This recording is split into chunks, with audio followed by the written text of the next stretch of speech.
Hello and welcome back to Offroad Outlaws, y'all, and today we're going to be talking about Offroad Outlaws future updates. Now, future updates for Offroad Outlaws are something that we haven't talked about in quite a while, but I've actually received a lot of requests to talk about the future of Offroad Outlaws, especially in terms of the future of its updates. So what we're going to be doing is we're going to be checking out a new map today called Baja Trophy Extreme. This is a sick map, by the way, and if you haven't checked it out, I highly recommend it, especially if you like building Baja trucks. Yo, this place is absolutely sick.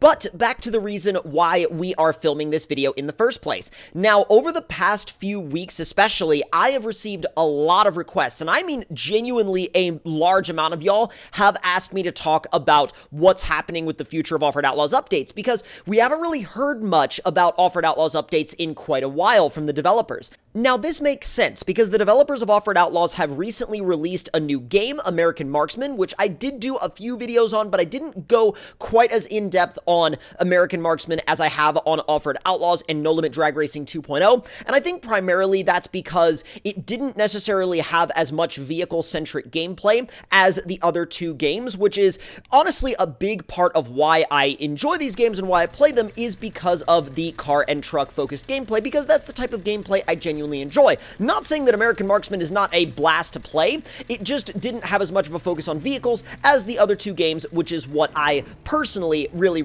enjoy.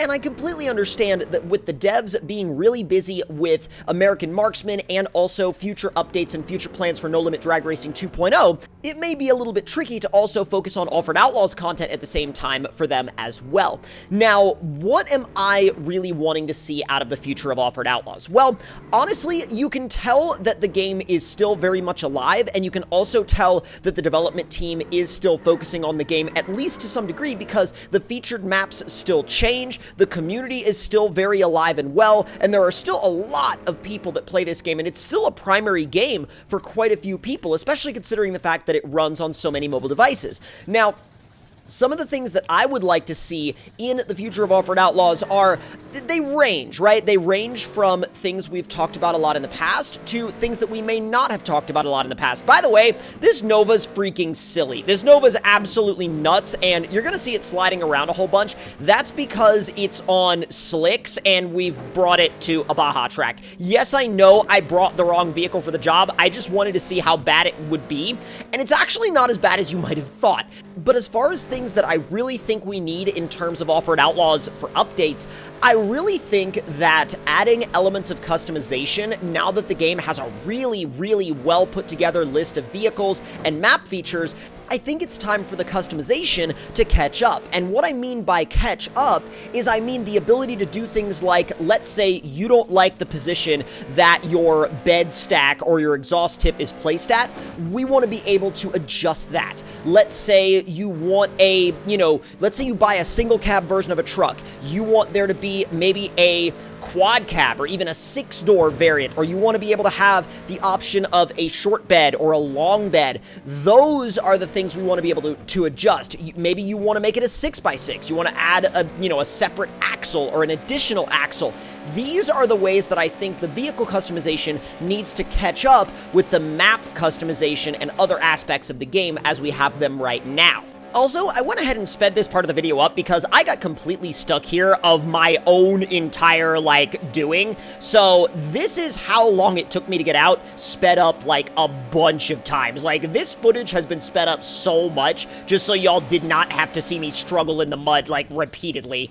But like I was saying before, Offroad Outlaws has been through so many updates over the course of its life. We've seen its graphics and physics get improved. We've seen the map editor get improved. We've seen pretty much actually the multiplayer get improved as well. We've seen a lot of parts of this game get improved. However, we've even seen the addition of characters. We've seen the addition of freaking duck hunting. We've seen all of these different additions, and I really think it's time for the customization aspect of the game to catch up with all of the improvements that we've seen across the entire rest of the Offroad Outlaws ecosystem, because it really is its own little kind of self-contained ecosystem at this point. There are so many people playing this game, and there still are, and there have been over the years, and this game remains one of the most dedicated fan bases of any mobile off-road game. And I would venture a guess as to say, and I don't have exact, figures on this, but I would guess that this has the most loyal fan base of just about any mobile off-road game. I really would, and I don't think it's far-fetched to say that.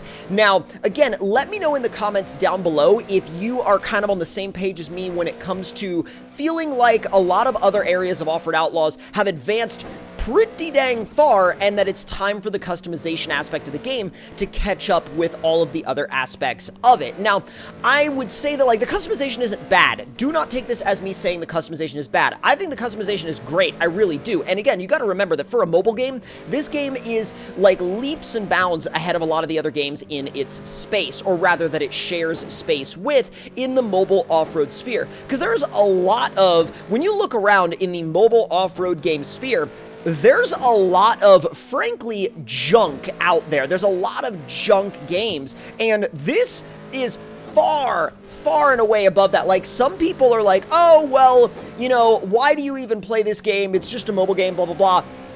Unless you've been around this game for a really long time and you've seen how much this game has grown, yes, it's a mobile game, but the community around it is so much more than you would think, or so much more than you would normally get from just mobile games. Like, you know, you get people in the comments sometimes that will say, wow, this game's graphics are not as good as insert XYZ console game or PC game here. And I'm like, well, yeah, it's gotta run on a massive variety of mobile devices, and some people are only able to play this game for maybe 5-10 minutes at a time if they're playing it, like, let's say they're playing it on break at work, or let's say that they're playing it, like, I don't know, in the bathroom in the morning or something. Let's say that they're playing it, you know, maybe they're on like a long road trip and they stop for gas, and they, you know, they play it while they're waiting for somebody that they're on the road trip with to come out of the gas station. I don't know what, you know, whatever the case may be, but you're playing this game usually for much shorter periods of time than you would play a game on, say, console or PC. Mobile games are used in different ways than console or PC games are. And forgive the repeated driving into the wall. I was trying to get back onto the main track, and I couldn't, and this is more footage of me struggling, because I way overboosted that jump and decided to be a complete total blithering Hammond for a little while, and well, y'all are seeing the results of that. It's quite painful to watch it back yet again, isn't it? Yes. I mean, even coming from the person that actually did everything that you're seeing on screen right now, yes, I will agree. It's painful to watch me get back on the track, 100%, but pay no attention to that. Pay attention to the topic we're talking about at hand, which is the future of Offroad Outlaws and the future of its updates. And yay, we're back on the track. See, that never actually happened. It was just an illusion. Now, something that I've seen asked for by the community a lot is more multiplayer slots, and when the developers commented on this a while back, they basically said the game would not be able to handle it, and a lot of the devices that the game runs on would basically crash if they had to have more than the current amount of players in a session. And I completely understand that, because look what happens to the game on a lot of devices when you put, you know, too many vinyls, for example, on a vehicle. The game will get slow, it'll get choppy, it'll crash, and some people may say, well, but that's the problem of someone with an older device. I want to be able to have more people in a session. I don't care if some people's phones crash. And here's the thing, you got to think about it from the standpoint of, again, this game is an ecosystem that is played and used by a lot of people, and there are quite a few people in the community that do have older devices, and, you know, we've got to think about, on a grand scale, what the player experience is going to be like. So, you know, this might not affect someone with a brand new device. You know, they might be able to run whatever, but, like, for someone with an older device, where maybe that's all they have access to, it's not going to give them a great experience playing the game, especially in multiplayer, if their device crashes every time they try to play the game. So again, it comes from the standpoint of trying to make sure everybody has a pleasant experience, which honestly, I can really respect the devs for trying to keep that aspect of the game in mind, because if people aren't having a pleasant experience, they're just not going to play the game, and that's not great for the community any way you slice it. So moving back into what I think would be, ow, I smashed into a guardrail. Great, delightful. Let's move on from that. But moving back into what I think would be another great improvement for this game going forward. I would love a vote to kick system. And I saved this for the end of the video, primarily because I've talked about it before, and I know some people are going to be like, well, you've suggested that before. We don't need to hear it again. But here's the thing. I'm going to say it again, because y'all that have been on my live streams before when we've streamed Offroad Outlaws, dude, y'all know how insane trolling can get in this game when someone is just literally in a session to create issues and to detract from everybody else's experience, and we really need a vote to kick button. A vote to kick button would improve this game and the multiplayer experience, maybe not quite tenfold, but it'd be up there. It would absolutely be up there. But if y'all enjoyed this video and you have anything you would like to add to any of the topics we talked about, please do let me know in the comment section down below. I'll be reading all of y'all's comments, and if you would like to stay as up to date as possible on everything Offroad Outlaws related, hit that subscribe button and turn those notifications on, and I will see y'all next time. Talk to y'all later.